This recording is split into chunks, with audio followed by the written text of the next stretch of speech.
Spark a conversation, verbal elation, stimulation, education. This is Menage with the MaryJayneMaven. When we on the air, it's always a lituation. Might talk about some litigation, might talk about some immigration, might talk about some politics, but never talking nonsense. Yes, we on in the slide. Watch and listen, it's a vibe. Watch it while you getting high, or you can listen while you drive. Just don't forget to subscribe. Roll up. Trying to get high.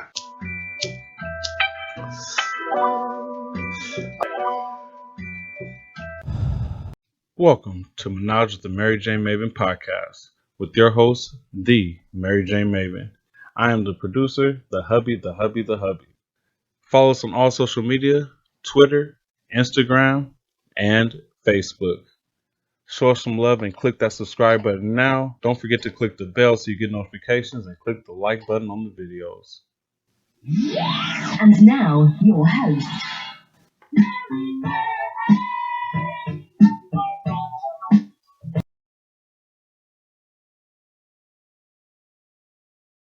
Spent 17 years mentoring small business owners, like helping them, which was great and everything. It was in construction and I was just done with it and she was done with it. And we're like, we're going to do something here. And it took us a little bit to get it exactly right. And of course, we're still on the journey, that startup life, but we're just like, man, living the dream every day. So it's been amazing.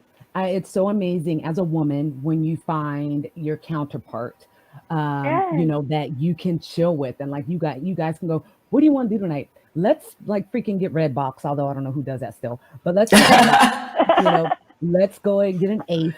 Let's freaking get some ice cream. Let's get some beer. You know what I'm saying? And just chill and have that.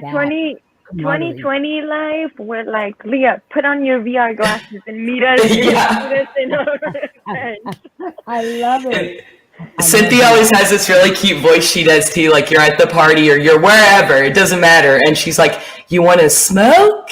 And it's just like this perfect, like, and you're just like, yes, I do. I do.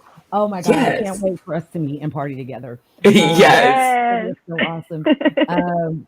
Yeah, it is. It's the power that resonates between women when you're able to get together and enjoy the mother plant, the female plant, the way that it's supposed to be. I mean, any research that people will do, you'll find out that Cleopatra and you know, in the time of Kemet, you know, when our original people, ancestors, were utilizing the plant already, they used to bathe together in the cannabis plant, and they would just, you know, the yonis would kind of click and sync up. Hence is what's really funny when I read that, because I was like, that's why our menstrual cycles, when you hang out with each other for so long, like it goes back that far. Yeah, it seriously goes back that far. So, you know, when you really do your due diligence, shit makes sense. It goes makes sense, blood, right? Yeah. So for real, you know, I don't know too many of us that just, you know, strip down and bathe together. I would, because I'm not ashamed of body. You know, we all have the same thing. We're all probably sagging or not in the same places. It happens. Yeah, you know, oh gosh. But just being able to appreciate the benefits, the lifestyle benefits, the wellness benefits, the mental benefits, you know, your sexuality, everything that it does, it enhances being a woman. And so I have to say, guys, I know you guys love it. I know you benefit from it, but I think we do just a little bit more, because, you know, we have things that I think become more in sync and become normalized, you know, from utilizing the plant. So that goes from friendships to, you know, your endocannabinoid system, your reproductive system, the whole nine. I mean, your skin, everything. So it is so amazing. And I, you know, so happy when I talked to you ladies the first time and I could feel the energy between you. I mean, I was already, you know, already had a crush, because I was like, yes, two fellow entrepreneurs, you know, women in cannabis that are doing something that is so super important, and that's education and providing a different, you know, lens to look through for cannabis, especially there in Texas. So with that being said, that actually leads me, you know, I'm I wasn't planning this, but it was a great segue into our quotes. So Yeah. I actually, tonight, guys, is going to be the first time in a year that we're going to have 2 quotes.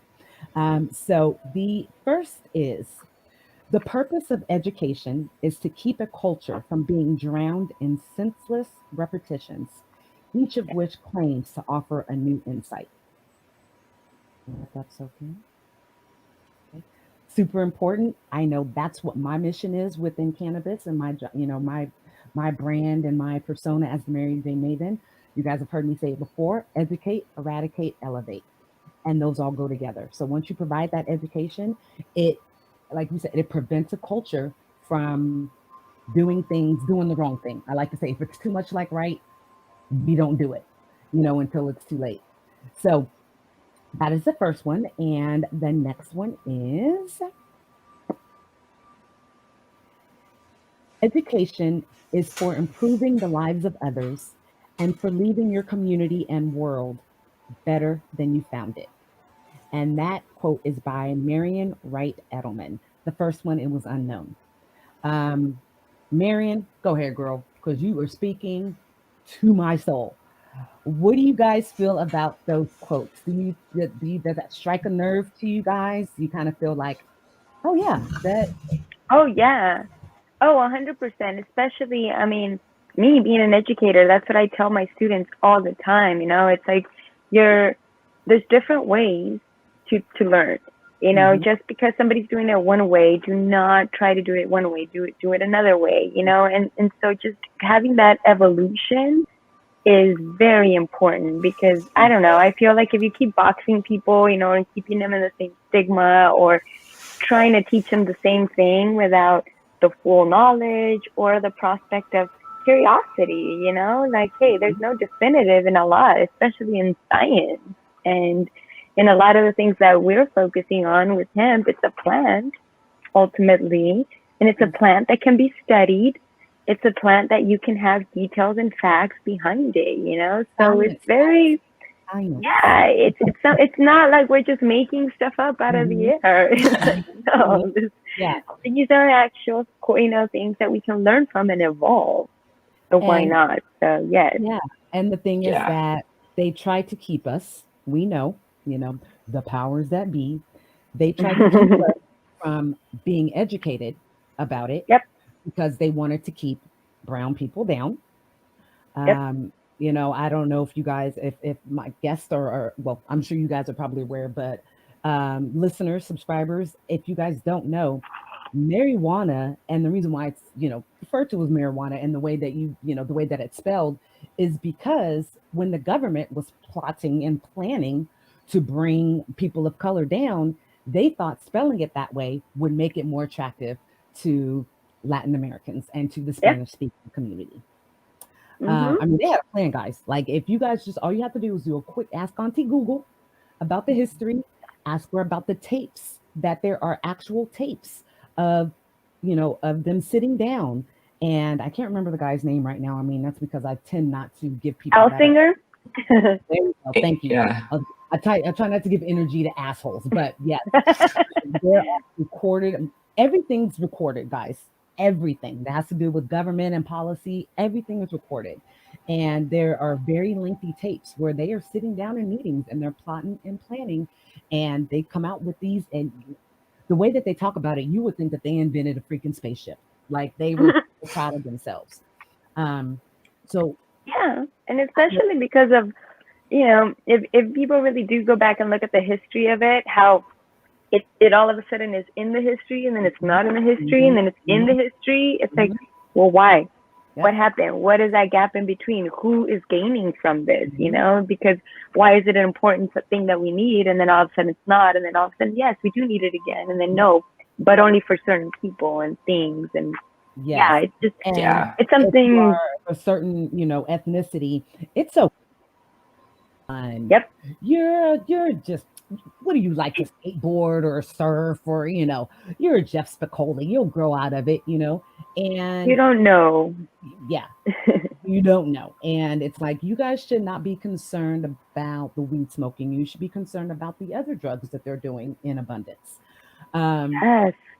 Yeah, and I think that's the issue with decrim. You know, like decrim's great because it's progress, but when you really look at it, it allows law enforcement to choose who to enforce prohibition on. And I think at the end of the day, we want to see it fairly, that everyone is treated fairly, and that means beyond decrim, but full legalization at the end of the day. Yes, yes. And when that happens, I mean, we all thought that we saw dancing in the streets, you know, a couple of weeks ago when we were blessed with a new leader, which was so, I mean, it just touched me. It just touched my heart. It made me so happy because I cried. Yeah, right? We've been so divisive. And I've never cared so much about who got it. Yeah. I mean, I was like, people, if y'all don't, what were they doing? The electric slide. First of all, guys, there's newer dances than the electric slide. I wanted people to do the wobble, do something, but stuck on the electric slide. But to see people of all walks of life, and people were out in the streets all over the world, all over the world. That has that has to tell you something too. Like all over the world. It's not. It wasn't just a celebration in DC. You know. I mean, France had like a crazy fireworks show. You know. Canada, like they were partying in the streets, and it's like y'all have nothing to do with this, but y'all have nothing to do.